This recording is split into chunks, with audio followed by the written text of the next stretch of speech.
Friends, स्वागत है आपका ज्योतिष के कार्यक्रम journey of astro with Radha में। आज हमारी चर्चा होगी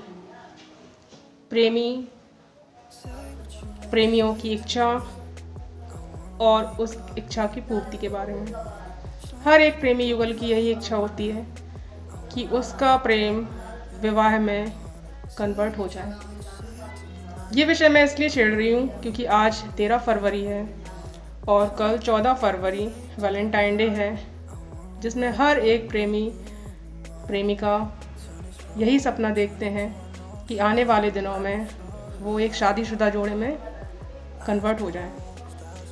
ज्योतिष में कुछ ऐसे सूत्र हैं या कुछ ऐसी स्थितियाँ बनती हैं जिनमें हम पहले से बता सकते हैं कि व्यक्ति के जीवन में प्रेम विवाह की संभावनाएं हैं या नहीं हैं, या हैं तो कितनी प्रबल हैं।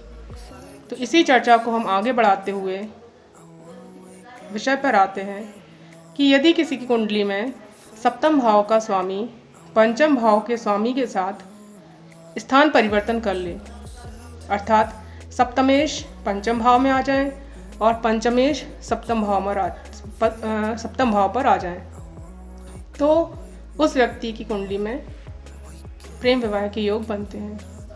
यदि सप्तमेश पंचमेश के साथ पंचम भाव में हो और कहीं से लग्नेश की दृष्टि पड़ रही हो, तो ये भी प्रेम विवाह के योग को प्रबल करते हैं।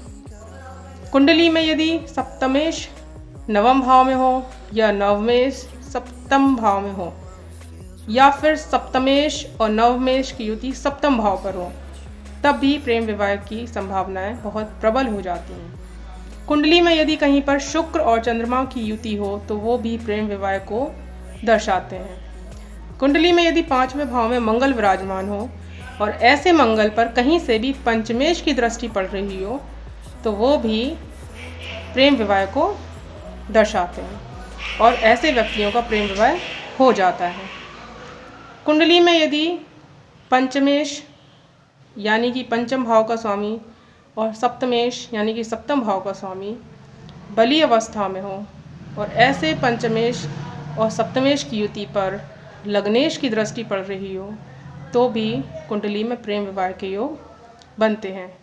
कुंडली में अगर मंगल और शुक्र की युति हो तो वो भी प्रेम प्रसंग और प्रेम विवाह को दर्शाती है। हालांकि जो मंगल और शुक्र की युति है वो व्यक्ति में ऐसा आकर्षण पैदा करती है जिससे कि वह दूसरे के प्रति बहुत ही ज़्यादा आसक्त हो जाता है और लोग उससे आकर्षित भी होने लगते हैं, खास तौर से अपोजिट्स। तो मंगल शुक्र की युति यदि किसी की कुंडली में है और वो अच्छे भावों में है, तो भी कुंडली में प्रेम विवाह के योग बनते हैं।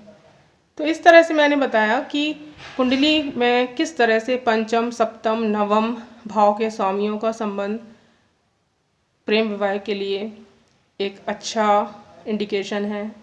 पंचम भाव जो कि प्रेम का भाव कहा जाता है और सप्तम भाव जिसे दाम्पत्य का भाव कहते हैं।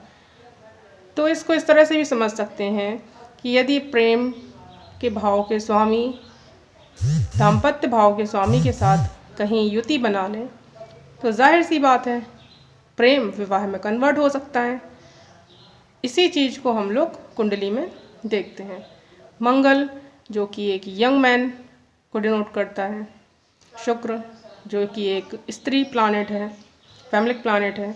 जब दोनों की युति होती है तो दोनों का आकर्षण दिखता है उसमें, और ऐसा आकर्षण जो प्रेम और फिर वो प्रेम विवाह में कन्वर्ट होने को इंडिकेट करता है। तो कुंडली में पंचम सप्तम नवम भाव के स्वामी, शुक्र और चंद्र की पोजीशन, मंगल और शुक्र की युति, इन सब को देखकर हम इंडिकेट कर सकते हैं कि कुंडली में प्रेम विवाह की संभावनाएं बन रही हैं। इसी तरह से हम बता सकते हैं कुंडली देखकर कि कुंडली में जो सप्तम भाव का स्वामी है या सप्तमेश है वो राशि किसकी है और विवाह कितनी दूर होगा घर से। यदि चर राशि बन रही है यानी कि सप्तम भाव में 1 4 7 10 नंबर लिखा हुआ है, तो ऐसे व्यक्ति की शादी 200 किलोमीटर से दूर होती है, यानी कि आपका जो बर्थ प्लेस है वहाँ से 200 किलोमीटर दूर। यदि सप्तम भाव में स्थिर राशियां हैं अर्थात 2, 5, 8, 11, तो ऐसे व्यक्ति की शादी उसके बर्थ प्लेस से 70-80 किलोमीटर की परिधि में ही हो जाती है। लेकिन यदि द्वितीय भाव राशियाँ सप्तम भाव में हो, जैसे कि 3, 6, 9 और 12, तो उस व्यक्ति की शादी उसके बर्थ प्लेस से 80 से 100 किलोमीटर या 110 किलोमीटर के अंतर ही हो जाती है। तो कुंडली में बहुत से ऐसे पॉइंट्स, इंडिकेशंस होते हैं जिनसे हम आने वाले भविष्य या उसमें क्या संभावनाएं होने वाली हैं तो उनके बारे में बता सकते हैं। तो आज का तो विषय था कि कुंडली में प्रेम विवाह हो सकता है या नहीं हो सकता है, प्रेम विवाह के कितने योग हैं। यदि कुंडली में आपके 1 या 2 योग हैं तो आपके प्रेम विवाह होने की संभावना काफ़ी है। यदि आपकी कुंडली में इस तरह के 3-4 योग बन रहे हैं तो जाहिर सी बात है आप बहुत ही भाग्यशाली हैं और आपको प्रेम विवाह का सुख है। मेष या सप्तमेश के साथ हो या शुक्र पर लग्नेश और सप्तमेश की दृष्टि पड़ रही हो तब भी कुंडली में प्रेम विवाह का योग बनता है।